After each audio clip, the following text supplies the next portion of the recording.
What's happening, guys? Welcome to Let's Talk Comics, and today I want to talk about the best of the best. This is the best issue out of all the books I read last week, all the new releases I read last week. Flash number 35 by Ryan North and Gavin Guidry is the best of the best. Since Ryan North came onto this book, him and Guidry came on at the same time. It has been one of my favorite books. It is just, to me, pure, super heroic, fun. Ryan North is probably one of the writers right now who, if I see his name attached to a project, I'm going to go ahead and hit add to my pull list. I have been a fan of his Fantastic Four since day one. And when I saw that he was coming on to Flash, that was a no-brainer. Ryan North has kind of like I don't know if a feel is the right word or not, but he does intend to incorporate science into his stories, and that works really well in Fantastic Four, which is a science exploration book as well as a book about family. But Flash has a lot of scientific, Flash in itself is kind of a science hero. That is attached to the hero since its inception. And he really brings a feel for that to this book. Gavin Guidry is an incredible superhero artist, and I'm going to show you some of the favorite pages and panels he does in this issue. It's a really, I don't want to say it's a bare bones style, but it's a simple but elegant style. He does not try to cram a whole bunch of stuff in here, but he captures everything perfectly with what he does put in. So how they have the saying is less is more. Gavin Guidry's artwork, to me, that really encapsulates this book. Not to say that I'm not trying to say that he's a bad artist and not incredibly skilled and mails it in, but he gives you exactly what you need. He puts the touches in the background, and he doesn't overwhelm you, so to speak. He doesn't overwhelm your eyes with clutter, what you see a lot of artists do, trying to do too much, and Gavin Guidry has a perfect balance of that. So in this Flash run, basically what we have had is Wally has managed to tap into some sort of precognitive ability through the Speed Force. And basically what it is kind of like he's getting these insights, these precognitive flashes, these predictions into the future, and it's all based around the fact that as he's running and moving throughout, I'm not sure if they live in Central or Keystone, as he's moving throughout the city, he's seeing everything, observing everything, and because of the Speed Force, he's able to essentially figure out what is about to happen next. So it's kind of like predictive technology, but it's in his brain. This issue here opens up with he's fighting Heatwave. And like I said, this is just another great example of Gavin Guidry's work. Very classic superhero look here for Wally. The Flash's costume, probably a top 2 or 3 costume of all time.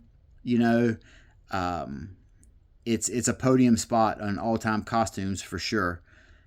We've got Heatwave up here at the top, this big blast of fire he's shooting at Wally. We see the ship, the remnants of the ship that they're on, all the water crashing in the background. And then we kind of get into some of the best parts of it. Flash essentially is asking, what are you doing with this ship? And Heatwave says, well, this is the HMS Bulldog. It sank hundreds of years ago and laden with gold, and nobody's found it till now. Me. Only I was smart enough to research its charts at the library and deduce where it went off course. And Flash says, you're into old-timey ships? even I can't light fires all day long, Flash. I have other interests. I have hobbies. So you've got really cool light banter here between Flash and Heatwave. And we know that Wally has a relationship with his villains, the Rogues, that is, it's not like Batman's relationship with his Rogues Gallery. Wally almost considers them, friends. They kind of have like this like frenemy type relationship, the Rogues. The Rogues have an understanding that the Flash is going to try and stop them. Flash has an understanding that the Rogues are going to try to do something evil, but it's never like they never do anything insanely terribly evil. They are essentially some of the last classic villains, like bank robbers. They want to get rich. They want money. They want fame and fortune. They're not, psychopaths like the Joker or, Mr. Zsasz or whatever his name is. They just slice people up all day long. They're just trying to make money. And Wally kind of has like a real good relationship with them. It's almost like a game. You hear a lot of times in comic books, the superhero and the villain, they talk about, we have this game between ourselves, and he pulls a heist, I stop him, we fight, he goes to jail, 3 months later we do it again. And that's, Ryan North really is able to capture that feeling here with this banter between Heatwave and Flash. But Flash finds a loophole. He finds out that Heatwave, he runs off, studies some law book, and says, hey, your scheme isn't going to work out the way you think it is. You don't get to keep this money. Flash and Heatwave blasts him. He starts burning. He runs off or whatever. Because, in fact, part of it is he has that friction aura. So we just get more really cool banner, more really cool interaction between Wally and Heatwave. And then basically Wally tells him, he goes, how about you go and report this? I'm sure they'll let you excavate it and sell your story, and you can sell your story about how you find it. And Heatwave's like, okay, fine. I'll get to do that instead of getting punched in the face and going to jail. And then we get to touch more here. Wally and Mr. Terrific have more discussion about Wally's precognitive abilities. And then we see here, this is my absolute favorite thing I've seen in a long time. This double page spread of basically we see Wally. Here is the outline. And then here we see individual situations. This feels familiar. By now I've run around Central City, but this time I'm not looking for a bomb. I'm looking for everything. I'm trying to get the Speed Force to memorize everything I see. I run at top speed so I can capture the entire city as it is in a single instant. Like Mr. Terrific's imaginary weather sensors, but real and better. Because I can invite the Speed Force to fill in the blanks when science, determinism, and casuality can't reach. Later, a fraction of a second in real time, but hours in speed time. I'm pretty sure I've done it. My brain feels like it's on fire, not with pain, but with possibility. So you have this incredible double page shot of everything that's going on here in Central City. Flash running, seeing, observing, paying attention, and all of that is feeding into his brain. And all of that is using, and he's absorbed all of everything, and so now he gets to he can prevent everything that happens. Anything terrible that's going to happen, he can prevent it.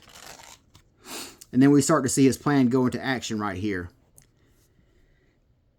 So Captain Boomerang, guys never met a bank he hasn't thought about robbing. He also never met a sheet glass door he hasn't decided to dramatically smash through. Anyway, we're going to stay at speed, but watch this. So he grabs some pins, he puts them on the ground, He moves his chair right here. He puts his scissors in this guy's hand. He moves his coffee or whatever. And then he jumps back into real time. And all of it happens, everything that the Flash just engineered prevents Captain Boomerang from robbing this bank or whatever.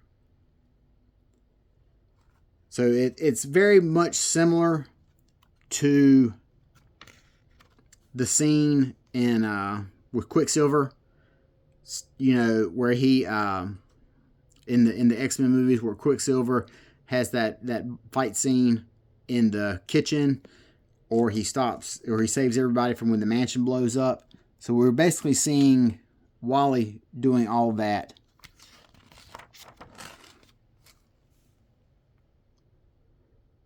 And we just see more of it. He's using more of these situations to save people. And he says, all it takes to keep people safe is an adjustment here, a tweak there, and presto. Accidents that would have otherwise taken place now never happen.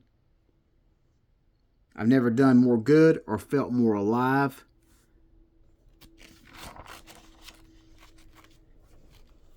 And not in that time, not one single bad thing has happened in Central City.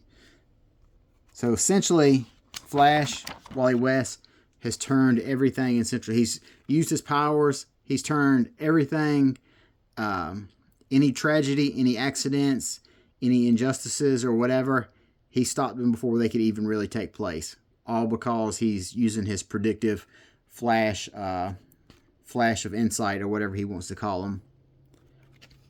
And then we see at the end of this issue, he's heading to Metropolis. And this ought to be really good. We'll get to see some Superman action. We'll get to see him interacting with Superman.